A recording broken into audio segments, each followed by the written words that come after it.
ओम ज्ञानतिमिरन्धस्य ज्ञानाञ्जनशलाकया चक्षुरुन्मिलितं येन तस्मै श्रीगुरवे नमः। वन्देऽहं श्रीगुरोर्श्रीयुतपदकमलं श्रीगुरुं वैष्णवांश्च श्रीरूपं साग्रजातं सहगणरघुनाथान्वितं तं सजीवं साद्वैतं सावधूतं परिजनसहितं श्रीकृष्णचैतन्यदेवं श्रीराधाकृष्णपादान् सहगणललिता श्रीविशाखान्वितांश्च। हे कृष्णा करुणा सिन्धो दीनबन्धो जगत्पते गोपेश गोपिका कान्त राधाकान्त नमोऽस्तुते। तप्त काञ्चन गौरांगी राधे वृंदावनेश्वरी वृषभानुसुते देवी प्रणमामि हरिप्रिये। नमो महावदान्याय कृष्ण प्रेम प्रदायिने कृष्णाय कृष्ण चैतन्य नामिने गौरत्विषे नमः। पंचतत्वात्मकं कृष्णं भक्तरूपस्वरूपकं भक्तावतारं भक्ताख्यं नमामि भक्तशक्तिकं। श्रीकृष्ण चैतन्य प्रभु नित्यानंद श्री अद्वैत गदाधर श्रीवासदि गौर भक्तवृंद। हरे कृष्णा कृष्णा कृष्णा हरे हरे हरे राम राम राम हरे हरे। जन्माद्यस्य तोन्मयादितरतश्चार्थे भिज्ञस्वराट् तेने ब्रह्म हृदय आदि कवये मुह्यन्ति सूरयः। तेजो वारिमृदां यथा विनिमयो यत्र त्रिसर्गो मृषा धाम्ना स्वेन सदा निरस्तकुहकं सत्यं परं धीमहि। नारायणं नमस्कृत्य नरं चैव नरोत्तमं देवीं सरस्वतीं व्यासं ततो जयमुदीरयेत्। We are reading from Srimad Bhagavatam, 5th Canto, chapter 6, beginning from verse number 8.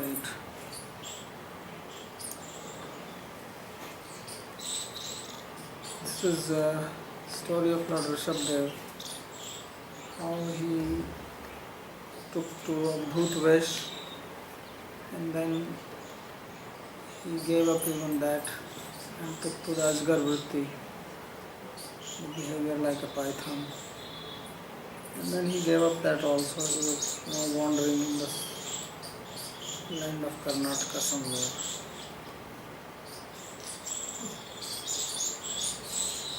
So, as we read that he was naked and did not have any ego in the body.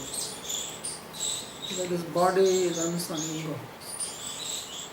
If you give up ego in the body, you collapse. So ego is very important for body to function. Because our individuality is based on ego. And if we don't have that, then what do we have? Ego is like the king or the master of the house, which keeps things together. So there has to be always one person to look after an organization, a society, a house, a country, a city, a village, anything. So that's why we have to assume that there must be God running this universe, otherwise how can it run? Then God has to have the ego that this is my universe. And I have to maintain it. So this body is also a little universe. And there has to be some master of it. So that is what we call as ahankar or ego.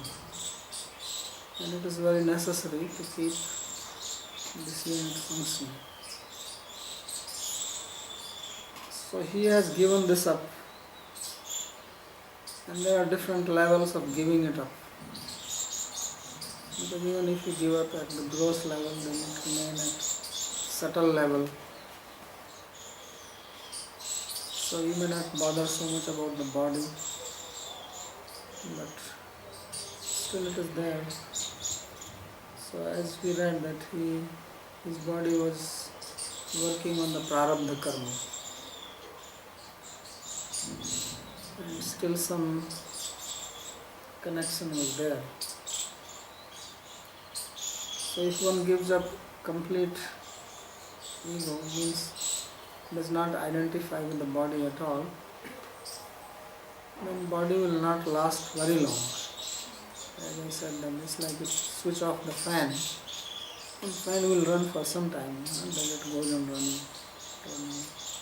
So then the body will run for short period, and then it will die as long as the prarabdha karma is there. So things will happen naturally, like you breathe when you are sleeping at night. Breathing is going on naturally, you are not conscious of it. So some of these functions happen, still there is ego is there. If ego is not there, then this will not happen. So this is also one of the reasons, the side effect of people coming to spiritual life, and they don't have good health. Usually you see that people in spiritual life don't have good health. Right, Manju? Because they try to give up ego. Right? So then they start falling sick. Because who is taking care of this unit if you give up ego? There's nobody maintaining it. So you get sick, you have stomach problems first. Then you can have back problem second. And you can also have head problem. So usually spiritualists are sick people. Yes, so it's very interesting that how spiritualists are sick and materialists look healthy. And it should be other way around. Not all spiritualists, but in general this has been my experience. So there is a reason for that. The reason is this. Because even our cells, they have an ego. And they cooperate with each other, there's communication, they have their functions, they are working. But their ego is connected with the prime ego. It's like you have citizens who feel we are part of this nation.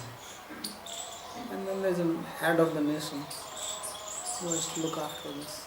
Suppose the head of the nation is not doing well, then the citizens also don't do well. If the head becomes corrupt, then citizens become corrupt. And then the whole social structure, political structure, economic structure, management, it collapses. So that also happens in the body like that. That if we don't have strong understanding, then the body, the cells, they become weak. They become also disheartened. Because they don't see anyone about them who's saying or who's inspiring them. So then they can be attacked by the virus from outside. They are not strong. Your immune system goes down. And then you are attacked by something from outside. You can develop some ailment, some disease, catch on to that. You not digest well. Your agni also goes down because you are eating too much head. You are trying to digest philosophy and the food digestion goes down. Because you are paying too much attention to digesting philosophy. So all the digestive power is going into the head. The food is not digesting well, then you get indigestion. then you get constipation, you get armor, and all the channels get blocked, and all kinds of problems. It's that that's how it works.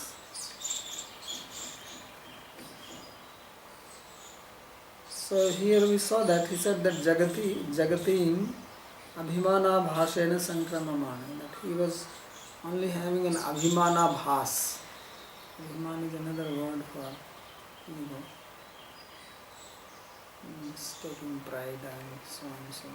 He did not have. But in his case, thing was that he was working with Yoga Maya. Yoga Maya Vasnaya Deha Iman Jagatim Abhimana Bhasena Sankramamana. He was wondering, because you want to walk, you have to have some ego. And you will not walk. So that's why he lied down like a python. But for body to stand up, you have to have the ego. The body has to stand up. So you are not doing it. Somebody put something in his mouth.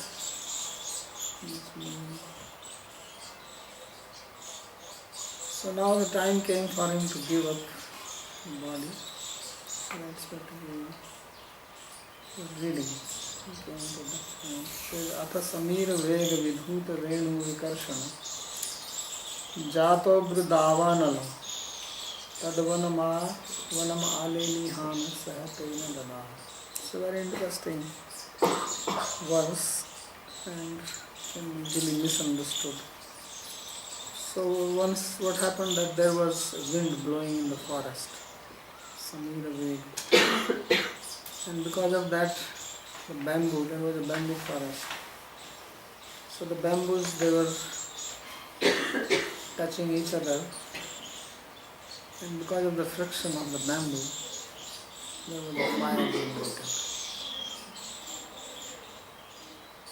And this fire, it built up very strongly. And then it became so strong that it was burning the whole forest. So sometimes there is forest fire when there is too much heat. Suddenly the fire comes up in the forest and then it starts burning the trees. So he says that this Davanalas Tadvanam Alelihan, and this forest was like swallowing. The fire was swallowing the forest. And Sahatena Dadaha. Now Sahatena Dadaha is the crucial part of this statement. Saha means along with, Tena means by him, Dadaha means burnt. So it seems like that along with that he was also burnt. That's how the statement appears. But when one sees minutely the grammatical construction, then the meaning is that along with the fire, he was also burning. The fire was burning and he was also burning. So that's why you will read here that fire was burning the gross body of the trees and he was burning the subtle bodies of the trees. Which means he was liberating all these trees. So that was his power.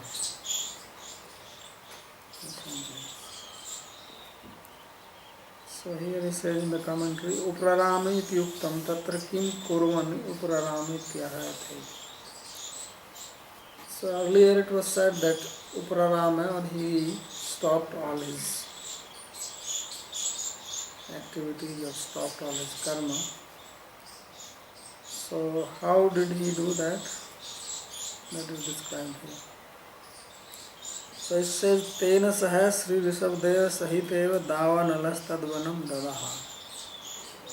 So it says that davanala, that forest fire, burnt along with Rishabdeva.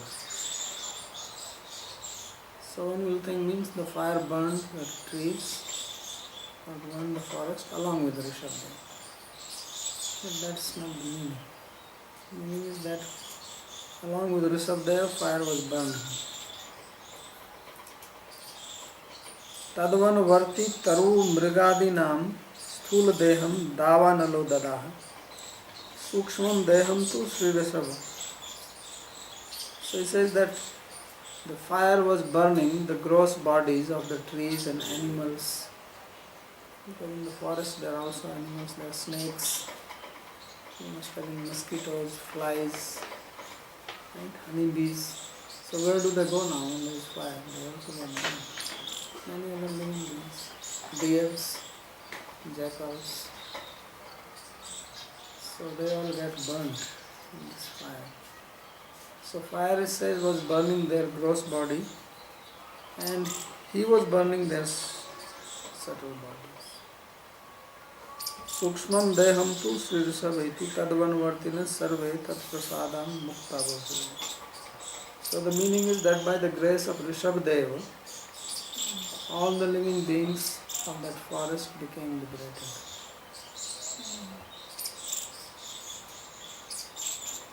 So that is the meaning. Jiva Goswami has given little more explanation from grammatical point of view. And he also quotes a verse from Ramayana, where it is described that anybody who saw Lord Ramachandra, touched him, or was by seeing him, or thought of him, they all became liberated.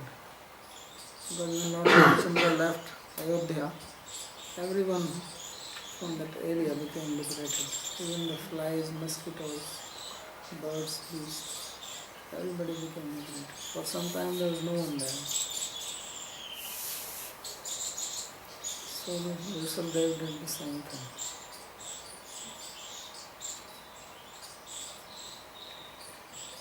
Because earlier it was said that his body was Chinmaya, that his body was transcendental. So if his body was transcendental, then it is not possible that body could be burnt. Right? So therefore the meaning is that he was burning along with him. So just like someone says that father has come along with the son. Putrena saha agato pita. Agata pita. So here the main thing is that father is coming, and along with that the son is also coming. Son is secondary, father is primary. So like that the fire is burning, this is the primary, because it is visible, and then something else will burn. So there are many things which are happening in the world which we do not perceive ourselves. We see some things, only some of the reality is available to us. But there are many things which are happening unseen, and they are actually more important than what you see. Thoughts happening inside, the karma, how it is working, or even how the gravitational force is working. We don't see it, but it's very important. So we only see the effect of these things. We don't see them. So many unseen forces are working, and like that this was also an unseen act done by Rishabdev that everybody got. So this is the greatness of Rishabdev.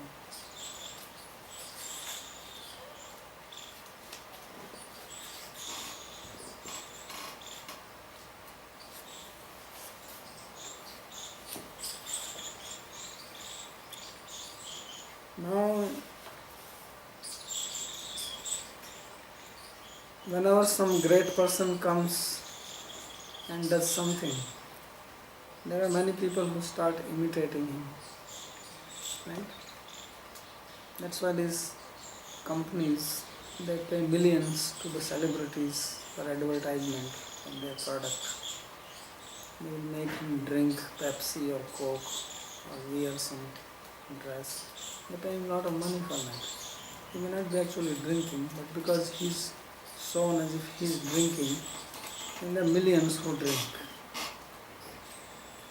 Because people have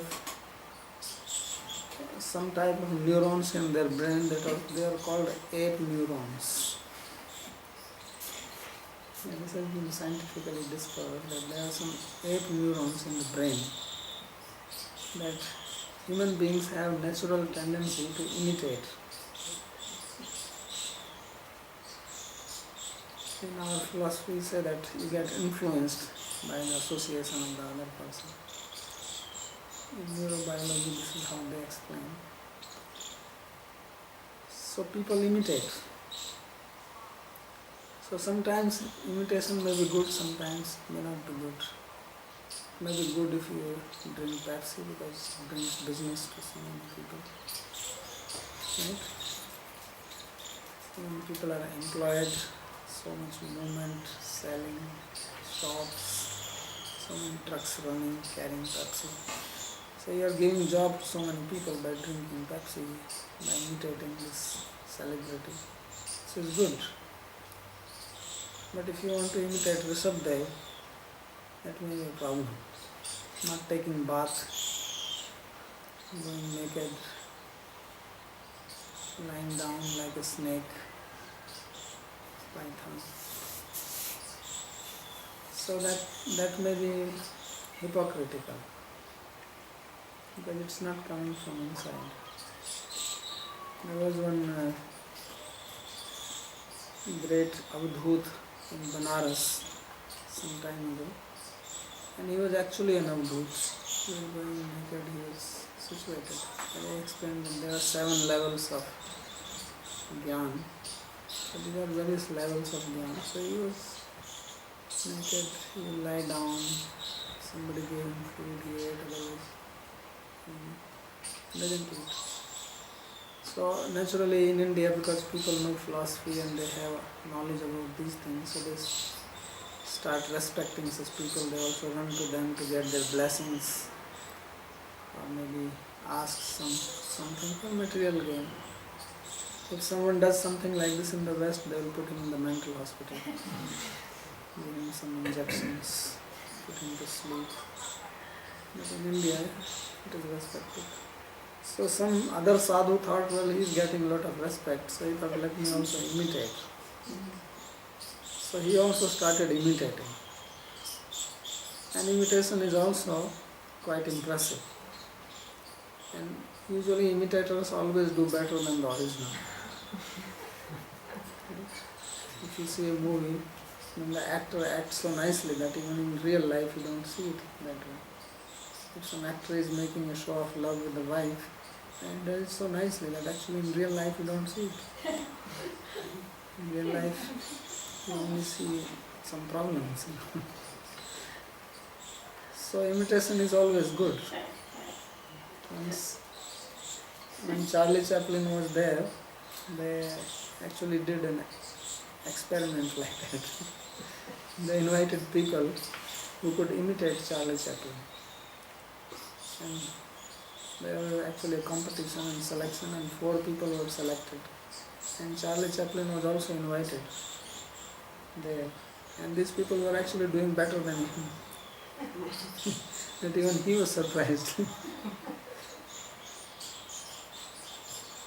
So this guy, he was imitating, and then a lot of crowds around him, and he was going naked. But he was getting nice food. He was getting barfi, peda, sweets, he was eating and becoming empty and starved. So once one queen, she heard about him, but she was knowledgeable also. She was not foolish, so she came to see some of Bhut Maharaj is there. Let me take his blessing. So when she came, and this guy, he saw the queen has come, and he inside was very happy.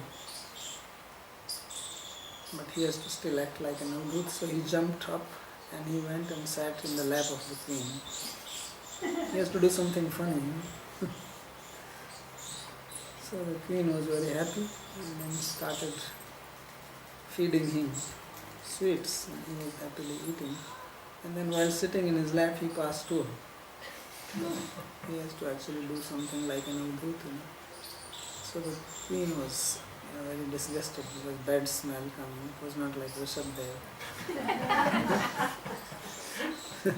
Rishabdev's stool was fragrant. So she got very disgusted and all her sari was full of stool. Fat guy passing big stool.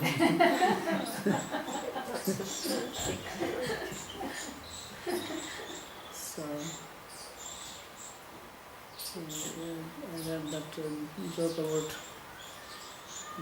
big village chief. He got constipated. So he sent her one of the wives, he had two wives, to the nearby Ayurvedic doctor. And she came and she was telling to the doctor that big chief, no stool. So the doctor, he made one pudiya. It was like some tefla chuna or something, and said that he take and give this to the chief.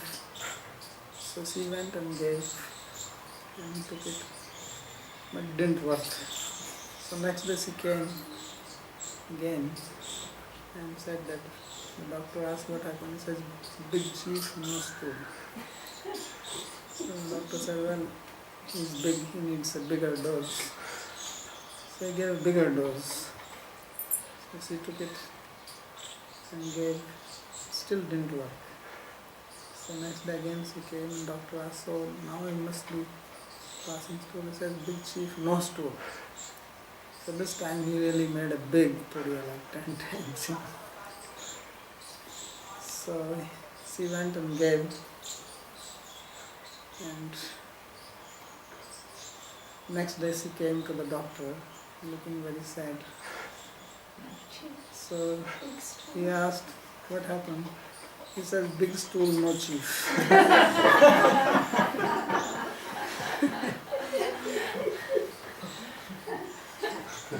So chief died. From stool. So this queen was very unhappy about this stool business. So she thought, let me test this guy. So she took one sweet and touched this with the stool and gave it to him to eat.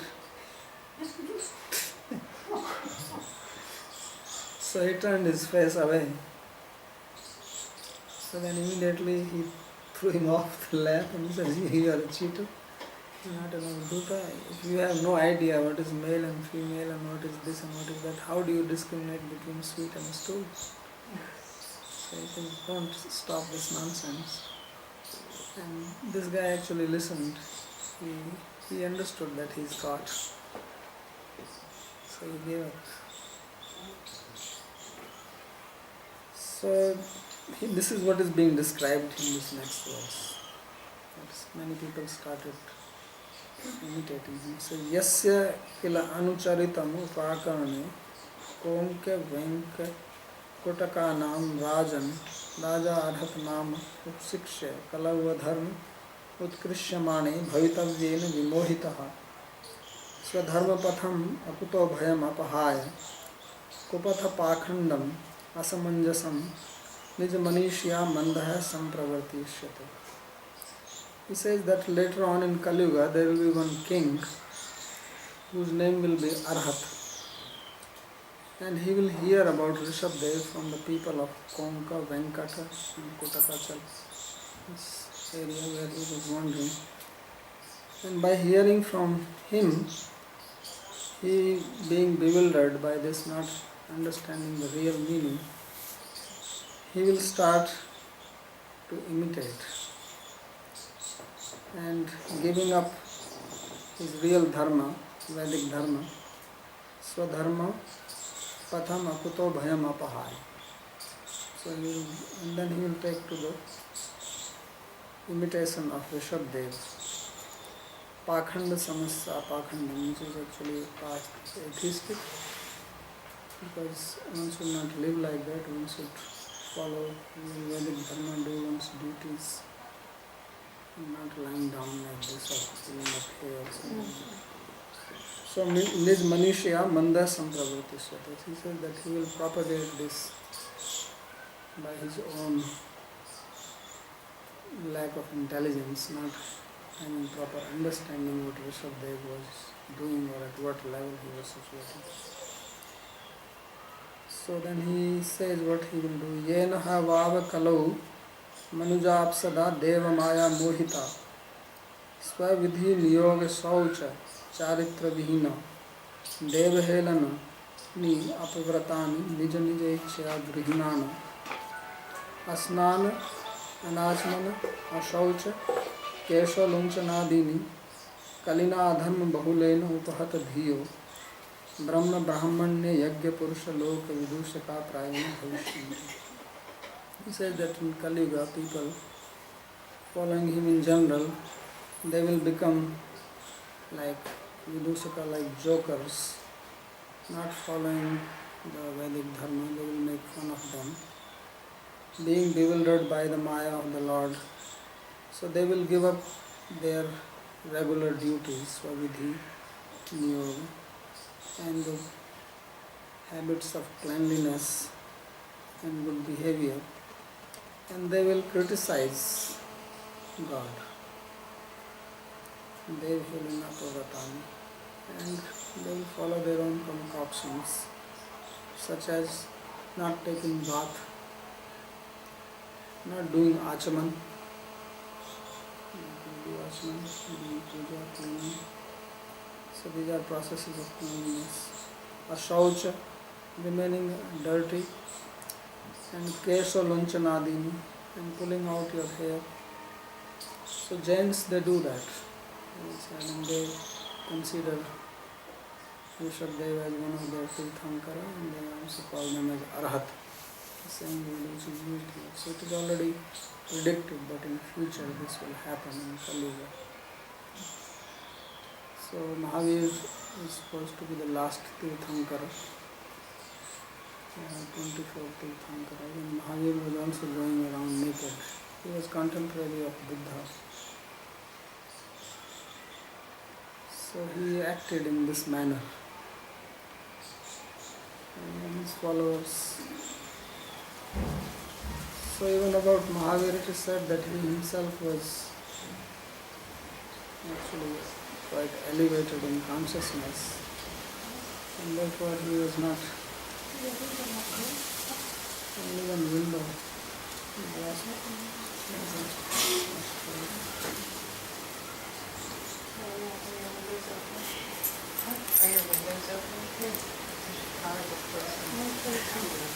Close the window and all the dust will go inside. I think the rain is coming up. I hope. It's not that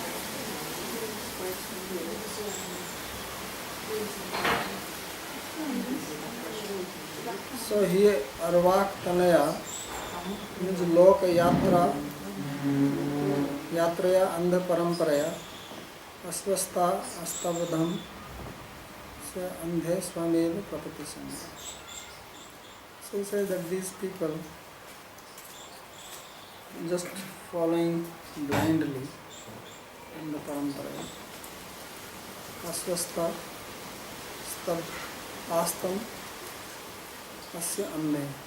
So not knowing the proper thing, they will all fall down.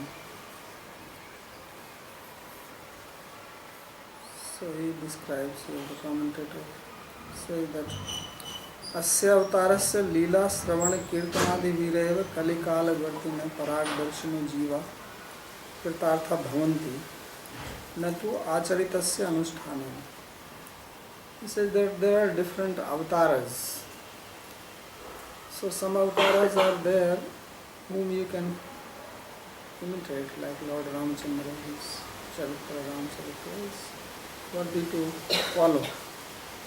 But he says that this avatar is very special, that people of Kali Yuga, especially, who are very much engrossed in their body, Parag Darshina. So there is a Pratyak Darshina who are spiritually inclined and Parag Darshina who are materially inclined. So he says because if people in Kali Yuga are very much materially inclined, So they will only benefit by hearing and reciting, etc., the pastime and the qualities of Rishabdev, but not following his behavior, not trying to practice what he practiced. Says if they do that, then that will be havoc. Kalau prayah pratyak darshana asambhavat.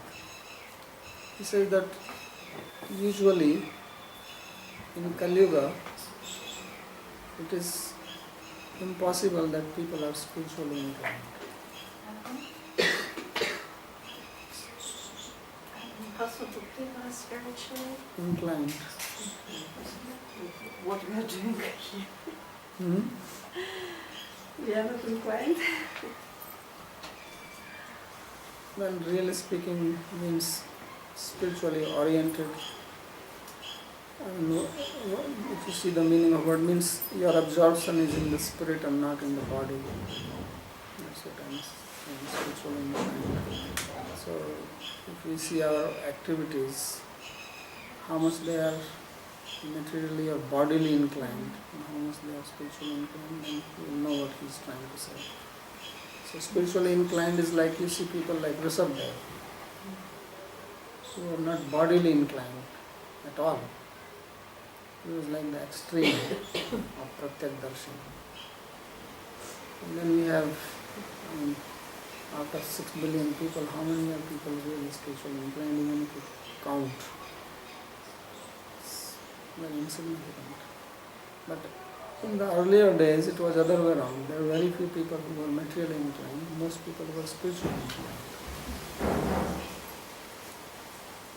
So he says Kalau Praya, therefore he says the word Praya, that generally, he is not saying that nobody. He said that in general people are not spiritually inclined. Because even if those who are coming to spiritual societies, they are not really spiritually inclined. They are interested in something which gives them entertainment. You speak Shastra like this, how many people are going to attend? But you do some entertainment program, and when they are doing kirtan, then it is more like an entertainment. The focus is more how much you can enjoy, not that it is service to the Lord. Kirtan is also service to the Lord, but the consciousness is not there.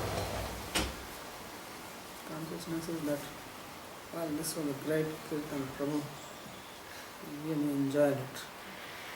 So it is good, I am not criticizing, but now we are analyzing the statement. So if you are saying like this, then your interest is only in enjoying, not service to the Lord. So people think like that they are spiritually inclined, but you have to know what it really means. So Pratyak and Parak, these are two words which is used. Parak means externally. Means when our senses are just going externally for external things, external sense objects. And Pratyak is that you are inwardly, you are introvert. Your awareness, your mind, your consciousness is inward. So then you are not so much bothered with external things. So therefore he says that in Kali Yuga, people in general, then it is not only that they are not like this, it is asambhav, it is not possible, because they are very much into body, natural. It's like in the past, people used to fast for days and months. Now you skip one meal, and then you see what happens. Especially dinner. And especially dinner. Not even skipping, even if it is delayed. Not about skipping, delayed by half an hour or 1 hour, all spirituality is gone.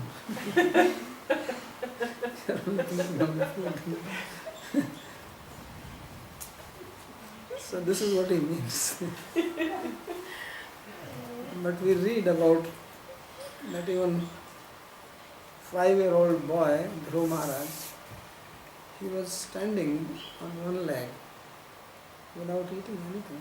It's not just an imaginary story, it's a reality.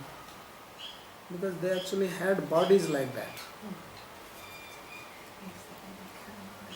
So in different yugas, the life hangs on different things. So in Kali Yuga, life hangs on food. It is called annagata prana. If you don't eat, you die. So in other yugas, the life was hanging on air, vayugat prana, that if they could just breathe, they could survive. Or jalagat prana, that if they could just have at least water, they could survive. So vayugat prana, jalagat prana, now it is annagat prana. Your prana is mainly coming from anna, food. And you can feel it. Right? Especially if you are a pitta guy, you feel it more. Water. Also. Yes, not also. So in the olden days, people were not vata. They are predominantly kapha people. Because there was not much movement. There were no cars, no planes, no machinery. The movement was slow. So there was no jet lag. Right? They never experienced what jet lag was. So there was no water disturbance. The food was also not water disturbing. Now food is also like that. Junk food. So that's why I say that kalau prayah pratyaka darshan asambhavat. Usually it is asambhavat. Shraddhayapi tadiya keval bahya acharan matra nishtha bhrashta eva bhavanti. That even if you have shraddha in his behavior, one is that you don't even have shraddha, you imitate just because you want to get some cheap fame. So that means not having actual shraddha, just trying to use it for some material benefit. But suppose you actually have shraddha that yes, this is great and I really want to be like this. And so he says even if you have shraddha, still you can only have nishtha in his external behavior, because internally you cannot be like him. Because this is the problem in Kali Yuga. That's what he meant for Darsana. Because in Kali Yuga it is very difficult to attain such a state of mind. So he says then you will only act externally. So dharma has external symptoms, external behavior and internal heart. So mostly the sadhakas, they go for external. You can dress, you can put tilak, you can shave, you can grow beard, or whatever symptoms. Wear a chadar in a particular way. You go to some groups and they have one particular type of chadar they will wear. Or some other symbol, they will have a cap, particular type of cap, which signifies that they belong to this group. Or they tie something on their arm. Or they have some particular color dress, white, saffron, yellow, blue. So this is very easy. Anyone can do that. You can change your dress or external appearance. But that is not the purpose of dharma. Dharma is not to change your external dress. This changing external dress is for some convenience. Like in the hospital, the nurses, doctors, they wear special type of dress. So just by putting on the dress, one does not become a nurse or a doctor. If one starts thinking, suppose a child goes to the hospital and sees the doctor, and he sees the nurse, and see them in this particular dress and start thinking that if I also dress like them, I will become a nurse or a doctor. And that's not true. Because what makes one nurse or a doctor is the internal knowledge they have. So similarly, the spirituality, the real spirituality is internal. External things are for some convenience as reminders to us. So that in the hospital people were reminded he's a doctor or she's a nurse. And they themselves are also reminded that now I'm on duty, I'm a nurse, I have a particular role to play. So it says, Tadiya keval bahya acharan matra nishtha. That only external imitation can be there, but not the internal. And therefore it is said here. And that's why he commented that in Kali Yuga, as far as Rishabdev is concerned, we should only learn from him that we don't have to follow it. So just as in case of Buddha, we don't have to worship Buddha.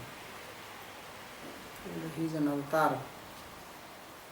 So we respect him, but we don't follow his teachings. So that's why Rishabdev also mentioned here. So we have to know this from the Shastra. So it says, Arhat nama kalau janishamanu loka shastra dwara Rishabdeva utkarsha sutva tadrish acharnena vayamapi tatha bhavam. He says that there will be some king called Arhat in Kali Yuga, and from hearing, he will hear from people or he will read Shastra and he will understand the greatness of Lord Rishabdev. And then this idea will come that, oh, I also want to be like him. So this happens. You see somebody, you like somebody's hairstyle, then I also want to have a hairstyle like that. So when we were in Boblin and Gregor there was this Aditi's son, and he saw us, I said, I want to have hair like Gregor. So I remember that.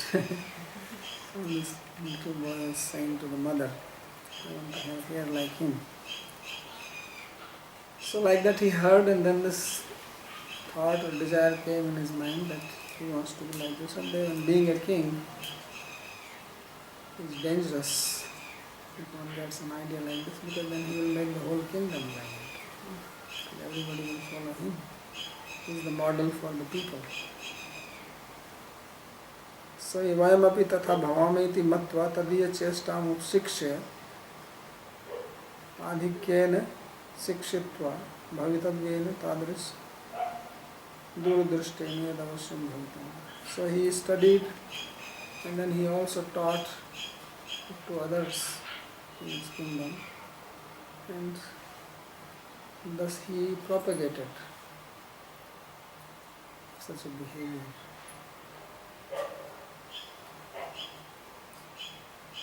Swavidhina niyoga yatra tadrishena sacha charitrena vina. Then it is described how people who are following this, they will give up the proper cleanliness behavior or lifestyle, the regular duties which were prescribed in the Vedic culture. Now of course everyone has given them.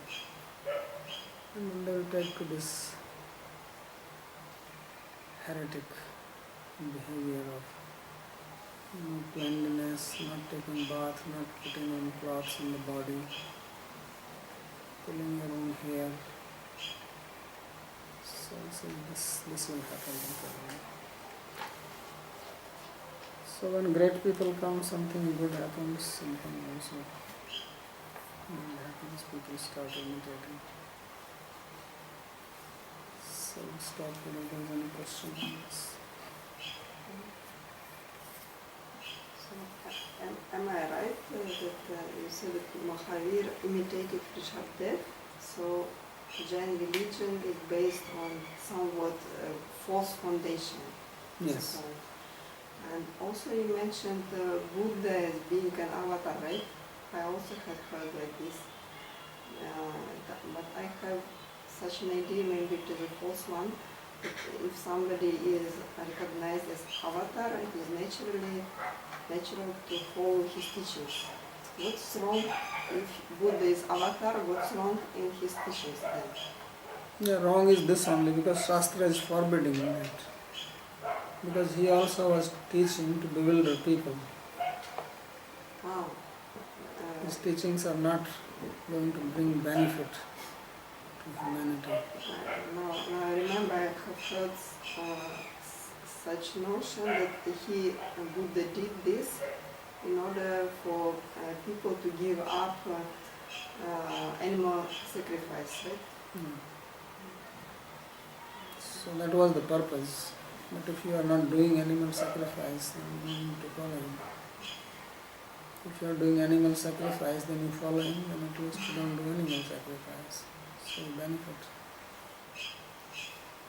So you don't benefit from his teachings. Because he doesn't believe in God, in the scriptures, he's against all that. His teachings somewhat resembles Mahavira's teachings, no? Yeah. To some extent. Yes. Except that he's not naked.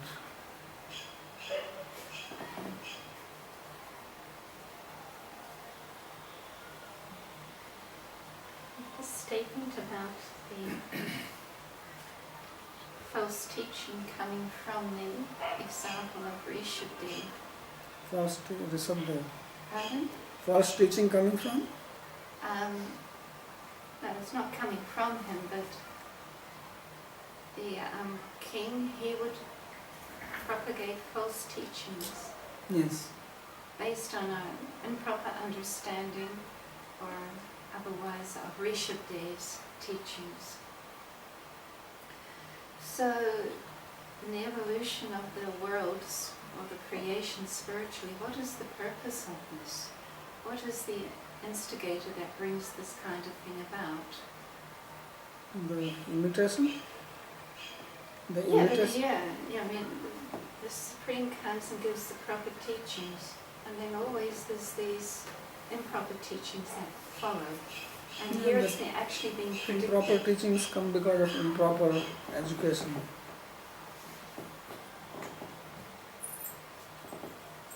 This has to be understood properly. If you don't understand, then you misunderstand. When you misunderstand, then you behave improperly. So that doesn't make you evolved. That takes you down, makes you degraded in the spiritual path. So that's why these descriptions are given here in Bhagavatam, so that we understand the proper teaching. But I find it very interesting that here it's predicting the actual person who will do this. Mm-hmm. So it's known beforehand that this person will come at this time and he will do that. So it's some sort of feeling that there's some already plan in mind that for this to happen, preordained. No, it is not preordained, but he is foreseeing that this is how people in Kali Yuga are. Foreseen. So foreseeing is one thing and ordaining is another thing. To see something will happen in future, that is one thing. Yes. And I want something to happen in future, that is a different thing. It's not that he is wanting it to happen like this. He is only seeing that this will happen.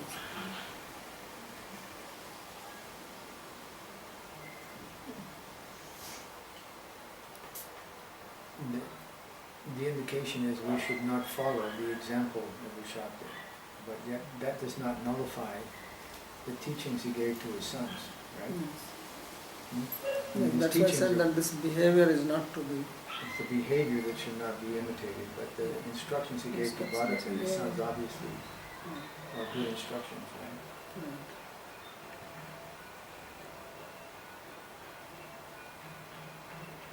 Because we also read that these instructions were not for common people, so it is for Paramhansa section.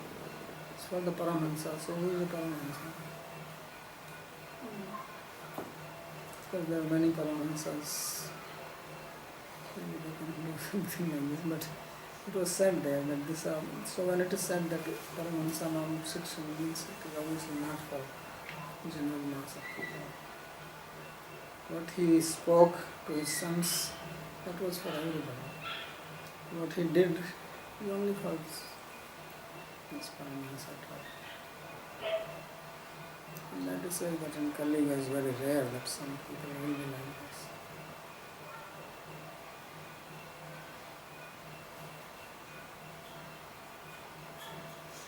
I wanted to clarify because I don't remember properly what you said about Buddha. Should we, if we know he is an avatar, worship him or not? What is that? Is Buddha is avatar? Yes. Yes. So we know that we should not follow his teachings, but if he is an avatar, we can worship him, right? What is the purpose? It just regards him as an avatar, giving respect. No, giving respect is one thing and worshipping is another thing. They are two separate things. You said worship. Can you please explain more about worship then? So that if Worship we means that I accept somebody as my worshipable God. Yes. And he is the deity, I meditate on that.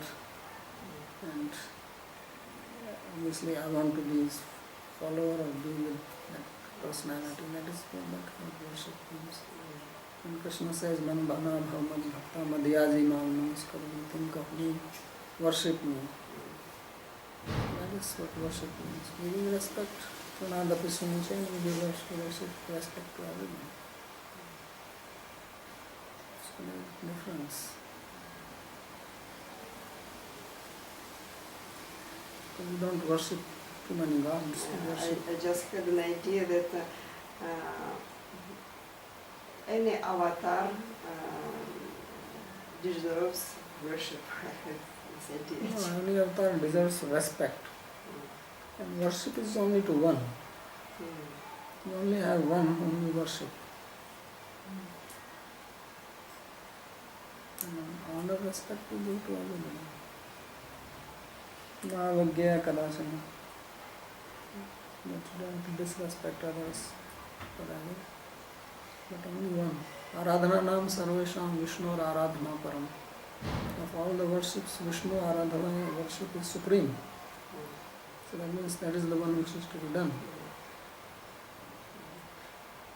So we should not worship any avatars besides Krishna or Yes. Vishnu as We worship Krishna, so we are Krishnaites.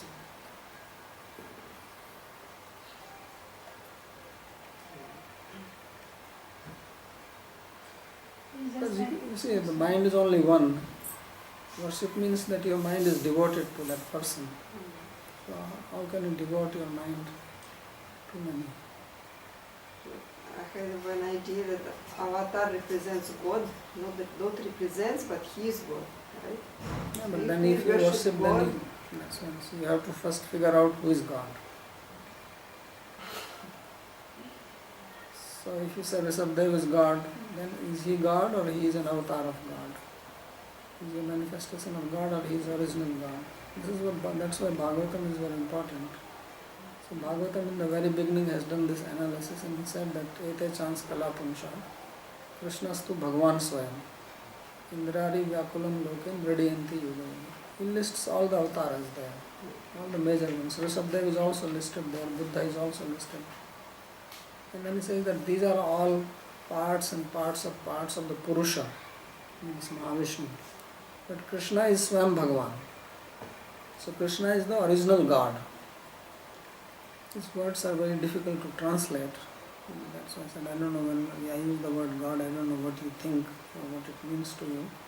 Means he is the original person who is the cause of everything. There is nothing beyond him. He is independent, he is not dependent on anybody. And all others, no matter whether they are avatars or non-avatars, they are all dependent on him. Whether it is Rishabdev or Ramachandra or Nrsimhadev or whoever, they all depend on Krishna. They are all under the authority of Krishna. Even though they are God, even though they are Krishna himself. In front of Krishna they will also be like this. So it happened somehow that once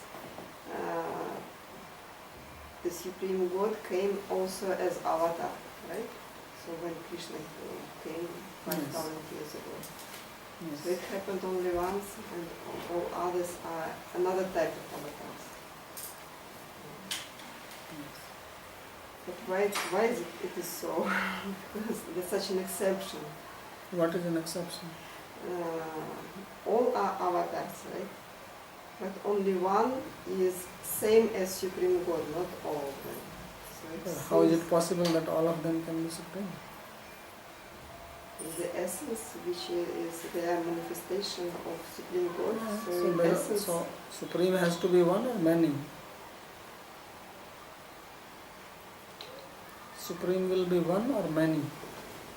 Supreme is one. One, right? So therefore there is only one supreme and he manifests. Yeah. But the manifestations are not equal to the supreme in all respects. Although it is manifestation of him only, but they are not exactly him. That's what manifestation means. Otherwise there will be no distinction. Otherwise Varaha, Kurma, Matsya, they will all be same as Krishna, 100%. And there is no need to call them Varaha, Kurma, Matsya, or giving them a different shape or form and action. They will be just Krishna. I have read that the reason is some avatars are Purna avatars, others are not. That's why exactly what I Purna- am saying. Purna They are- avatar is same as Supreme No, they are God. not same. No? Nobody is same. How can they be same? In essence. What do you mean by in essence? What do you mean? I feel like this word already describes, I don't know how to describe further. I don't know how to describe further, because word essence for me describes what I mean. I don't know how to describe it in other When you words. use the word essence, what does it mean? Maybe in the form they are different, in the form, but the only difference is form. All, Why there is difference in form? Why not? No, then I'm asking why not Krishna himself coming all the time? Why he comes in this form and that Or form? maybe different circumstances. Yeah, so therefore he doesn't need to have those powers which he has in the original form. That's you have to understand. So you mean that among all avatars, only Krishna is Purna avatar? He is the complete avatar. Nobody is complete like So him. others are just... We can call them complete if you want to worship them, but when you compare with Krishna, then they are not as complete as him. So Purna avatar only one.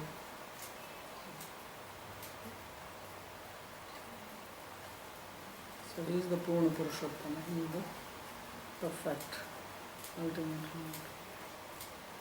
So whenever he takes some form, obviously he is taking that form to perform some particular action. And there he does not manifest his full potency. It's like you have many powers in you. But if you have to lift 5 kg weight, you are not going to manifest your power to lift 50 kg. You have that, but you don't manifest. So therefore, when Krishna comes at Kurma, he is manifesting only this much power. It's Krishna only. But then you say, well, in a sense it's same. Yes, same, but then when he has to manifest, he will be Krishna, not Kurma. Because full manifestation means Krishna. Otherwise, what it means? So therefore, Kurma, either you say that he is not manifesting this power or he doesn't have it. Basically means the same thing. When he has it, he becomes Krishna. That's what Krishna means.